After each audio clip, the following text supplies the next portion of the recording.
내 어린 시절 우연히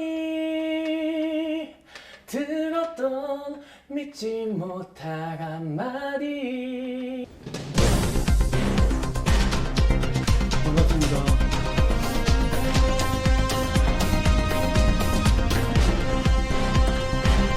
지금은 이제 그냥 친구 뭐 아는 사이. 근데 사실 안에서는 안에서만 집중하자 라는 생각에 이제 선재님을 택했는데, 나와서 보니까 뭐 저도 일도 바쁘고 또 막 상황이 여러 가지가 다르다 보니까 그렇게 또 엄청 생각만큼 감정이 그렇게 엄청 커지지 못한 것 같아요.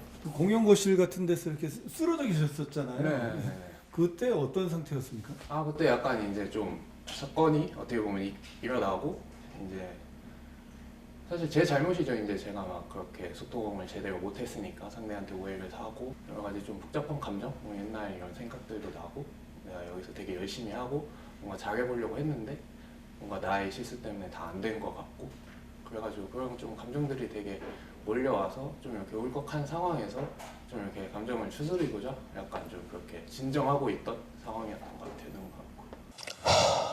여기서 변명을 하는 게 맞을까? 그냥 나는 내 직업적인 거에 있어서 얘기했듯이 좀 상처가 되게 많아. 사회에서는 어떤 일 때문에 그게 겹쳤을까요?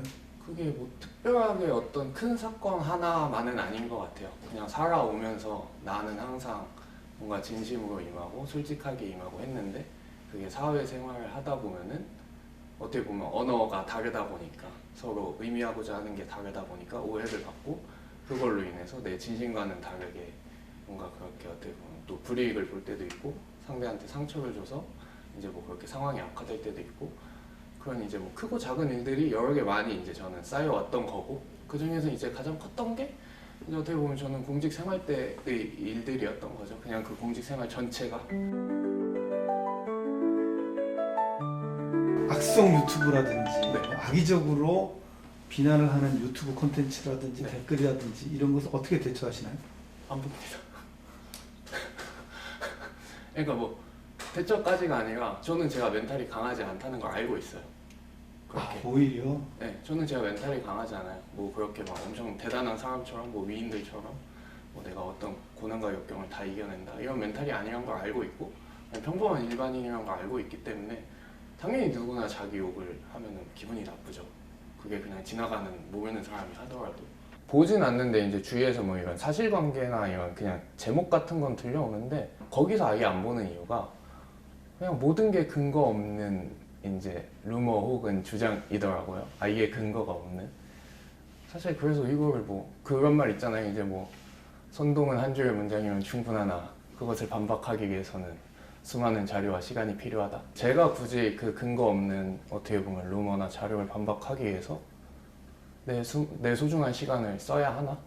저는 그거를 차라리 내 소중한 가족들이나 친구들과 함께 보내는 데 쓰고 싶거든요. 그런 유튜버가 여기 앞에 있다고 하면 그분에게 한번 영상 메시지 한번 날려주시죠. 뭐 열심히 일하시고 행복한 인생 사시길 바랍니다. 매기는 건가요? 뭐 저분도 자기만의 인생이 있겠죠. 네. 뭐 사연 없는 사람은 없잖아요. MC 이경 씨가 네.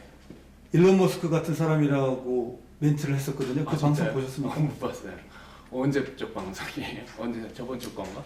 난 24시간밖에 없는데 그 사람들한테 1시간을 써야 되는 게 나는 용납이 안 됐어. 대박. 야, 일론 머스크보다 더한 사람인데? 뭐 좋게 봐주신 것 같은데, 일단은 뭐 사실 뭐 그렇게 제가 대단한 사람도 아니고 뭐 그런 마인드를 가진 사람이라기보다 나는 쉬고 다음 일과를 하기에도 벅찬데, 뭔가 그렇게 맞지 않는 뭐 상사를 모신다던가 이런 거를 하면서 제 시간이 소비되는 게 그냥 단순히 싫었던 거지, 뭐 일론 머스크처럼 대단한 뭔가 그런 건 근데 아니에요. 그럼 공무원사에서 굉장히 싫어할 텐데요. 싫어하죠, 많이들. 네. 네, 뭐 어쩔 수 없는 거죠. 제가 그냥 비교한 것 같아요. 그 싫어하기 때문에 내가 참고 그 고통을 견디느냐, 반대로 이 고통을 안 견디고 그 싫어하는 걸 견디느냐. 그럼 원래 청량 자체가 공무원하고는 맞지 않았던 거 아닌가요? 네, 맞지 않았죠, 어떻게 보면. 근데 어떻게 기술고시를 하신 거죠? 네네네. 기술고시를 하시고 수석까지 하셨어요. 사실 뭐 주위에 공무원이 없었어요.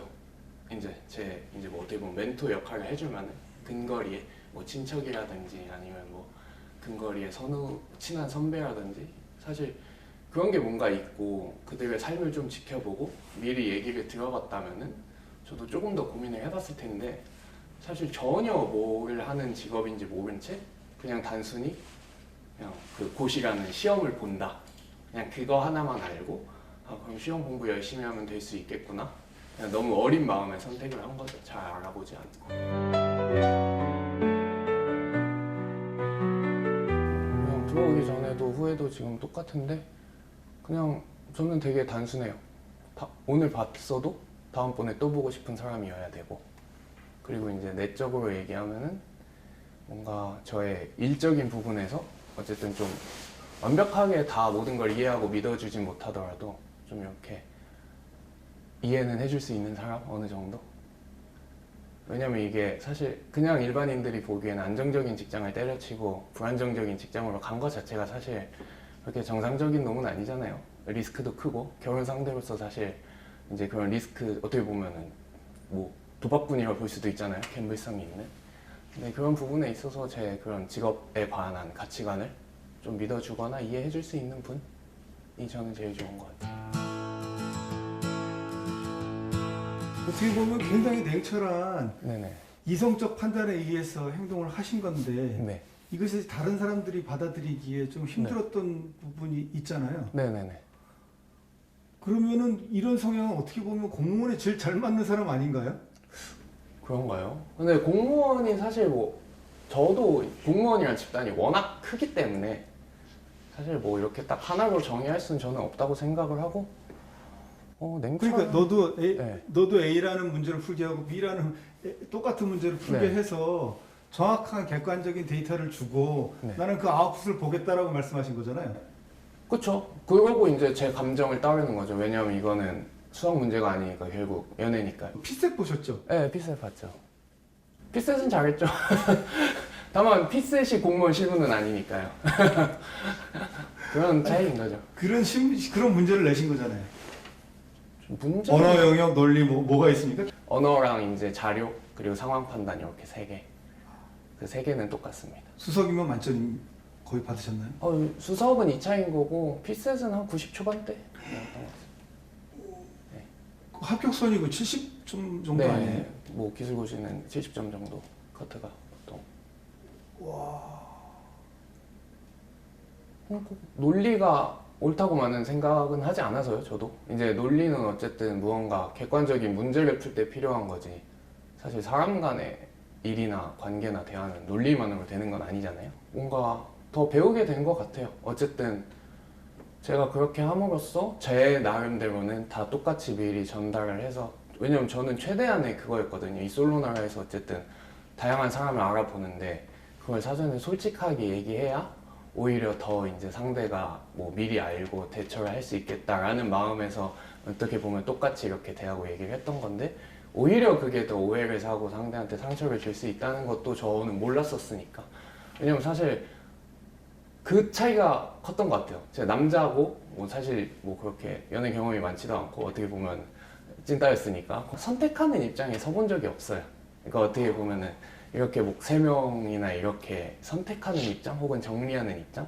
그러니까 저는 사실 정리 당하기는 많이 해봤죠. 이제 남자들은 그런 건 많이 당하잖아요. 이제 뭐 이쁜 여자 혹은 뭐 이렇게 인기 많은 여자 옆에 있다가 이렇게 뭐 어장 당하다가 이제 정리 페이드어웨이로 당하는. 근데 저는 이제 남자다 보니까 아무래도 그런 정리 당하는 페이드어웨이 당하는 거에 대해서 많이 어떻게 보면 맞고 익숙하니까 아 그냥 이런 느낌이구나 라고만 생각을 했는데 이제 막상 정리하는 뭔가 이렇게 되는 입장이 되니까 저도 어떻게 할 줄을 몰랐던 거죠 사실. 다시 입소해서 네. 솔로나라에 들어가서 이 6명 중에 네. 고른다면 첫인상을 누구 고르실 것 같습니까? 그거는 똑같지 않을까요? 그냥 그날의 뭔가 분위기에 따라 살짝 달라지지 않을까요? 누구였죠? 전 순자였습니다. 일관성 있으시네요. 근데 뭐 원래 첫 느낌이 가장 그거잖아요. 남자들은 보통. 네. 저는 원래 뭐 집에서도 노래 많이 하고 이제 뭐 특히 멘탈이 터졌다고 해야 되죠. 이제 멘탈이 터지거나 스트레스 받으면 저는 노래방 가서 이제 푸는 편입니다. 어쨌든 안에 있는 뭔가 응어리나 이런 감정을 좀 해소를 하고 싶어서. 노래방 안 가시면 막 이런 데서라도 하세요? 노래방 안 가면 이제 인적이 없는 곳을 찾아가죠. 아니 내 차 안, 사실 차 안이 제일 좋아요. 그럼 미래의 어떤 여성에게 보내고 있는 메시지가 있다면 네. 노래를 한번 표현해 주시죠. 미래의 여성. 잠시만요. 괜찮은 노래가 뭐가 있을까? 아, 이게 여성이 있어야 나오나 보네요. 근데 막 30곡씩 막 쭉쭉 나와서 너무 신기했거든요. 그때는 이게- 이제 아무 이제 뇌 그 뭐냐 피곤한 상태라서 필터 없이 나왔던 건데 이게 막상 또 고르려고 하면 잘 안 골라져서 그냥 성시경 4개 오는 게 음이 사랑한다는 그 말 아껴둘 걸 그랬죠. 이제 어떻게 내 맘 표현해야 하나. 모든 것이 변해가도 이 마음으로 그댈 사랑할게요. 부모님께서 방송 보시고 뭐라고 하신 건 없습니까? 부모님 오히려 제가 부모님 이제 폰 압수해야 된다고 하죠. 부모님이 오히려 유튜브를 봐서 보셨어요? 부모님은 유튜브 방송도 많이 보는 보시고. 것 같아요. 방송 보고 아, 뭐라고 하셨던 거예요? 특별한 말씀은 안 하세요. 이제 뭐 특별하게 말씀은 안 하고 그냥 재밌게 보고 있다 뭐 이 정도 하고 그냥 이제 근데 동생이 이제 부모님 폰 압수해야 된다 막 이런 얘기를 하죠. 유튜브 못 보게. 보신 적은 아예 그럼 보셨을 텐데 그래도 어떤 걸요? 부모님께서 아 부모님은 다 보시죠. 아 그리고 뭐라고 상처받으셨거나 그런 건 없으셨습니까? 아 뭐 그런 특별한 얘기는 안 해요. 굉장히 강하시네요 어머니. 아우 누구한테 배웠겠습니까? 제가 앞으로 뭐 꿈이 있으시다면 뭔가요? 뭐 꿈을 물어보셨으니까 좀 되게 중요한 저한테는 질문이라서 한 크게 3가지 정도 있는 것 같아요. 일단 첫 번째는 그냥 되게 뜬금없을 수 있지만 진짜 어릴 때부터 간직하고 있던 꿈. 제가 부른 노래를 듣고 그 이제 진짜 찐 감탄을 하는 순간이 왔으면 좋겠어요. 뭔가 진짜. 두 번째는 두 번째는 그 어릴 때 되게 이런 생각을 하면서 잠에 많이 들었거든요. 아, 내일도 오늘 같았으면 좋겠다. 그냥 그런 뭔가 충만한 하루를 보내는 날들이 있는 일상이면 좋겠다가 두 번째 꿈이고, 이제 세 번째 꿈은 이제 사실 뭐 꿈이란 게 뭐 시기 때마다 변하잖아요. 뭐 제가 합격이 꿈이었을 때도 있었을 테고, 뭐 다른 게 꿈이었을 때도 있었을 테고. 근데 이제 조금씩 나이를 먹으면서 깨닫는 게 꿈 자체를 잃어버리더라고요. 체력이 떨어지고 열정이 없어지니까. 그래서 마지막 꿈은 저는 나이 먹어서도 꿈꾸는 사람이 되고 싶습니다. 아니 그 세 가지 중에 여자와 결혼이 없네요. 돈도 없고. 뭐 어떻게 보면은 마지막에 말한 거에 포함이 되겠죠. 제가 결혼이 꿈인 시기가 오면은 그때의 꿈은 결혼일 테고, 또 돈이 필요한 시기가 오면 그때의 꿈은 돈일 텐데, 그거는 변해가는 거고 제가 또 시기가 지나가면서. 근데 나이가 먹어서도 저는 꿈이 있는 사람이었으면 좋겠어요. 그게 어떤 꿈일지라도. 광수가 생각하는 사랑이. 그리고 결혼이라. 사랑은 이제 받을 생각 안 하고 주는 거, 비즈니스가 아닌 것, 기브 앤 테이크가 아닌 것. 결혼은 그런 사람을 할 수 있는 사람을 만나서 그냥 시간을 같이 보내는 게 아닐까 싶습니다. 아직도 그럼 그런 분을 찾고 계신 거네요. 저는 항상 뭐 그런 분을 찾을 것 같아요. 솔로나라에 찾아오시게 될 분들이나 아니면 찾아오는 거를 고민하시는 분들에게 네. 24기 선배로서 조금 해주실 수 있는 뭐 말씀. 그냥 이왕 나오시기로 한 거면은 정말 후회 없이 최선을 다하다 가셨으면 좋겠어요. 뭔가 여기서 나가서 내 이미지 혹은 뭐 나가서 내 마음이 달라지지 않을까? 이런 밖의 외부적인 조건을 고려한다기보다 그냥 어차피 뭐 여기서 다 최선 다하고 머리 받고 안 되면은 나가서 이제 수습하면 되는 거니까 그냥 이왕 오거나 오기로 고민하고 있으면 정말 최선을 다해야 되는 곳이다. 그것만 말씀드리고 싶네요. 굉장히 강하신 분이네요. 아까 그 꿈 얘기를 하니까 원피스 주제가가 생각나는데. 제가 원피스 그래? 너무 좋아합니다. 내 어린 시절 우연히 들었던 믿지 못할 한마디, 이 세상을 다 준다는 매혹적인 얘기, 내게 꿈을 심어주었어. 말도 안 되고 개쳐도 내 안에 나를 보고 속삭여. 세상은 꿈꾸는 자의 것이라고 용기를 내 넌 할 수 있어. 여기까지. 와, 감사합니다. 오늘 인터뷰. 감사합니다. 아이고. 잘하시네요. 아우 그때는 목상 너무 피곤해서. 아, 그랬구나. 아, 그거 잘하시네요. 그걸 다 기억하세요? 아유 저는 뭐 원피스 완전 덕후기 때문에. 내 어린 시절 우연히 들었던 믿지 못할 한마디. 이 세상을 다 준다는 매혹적인 얘기. 내게 꿈을 심어주었어. 말도 안 되고 개쳐도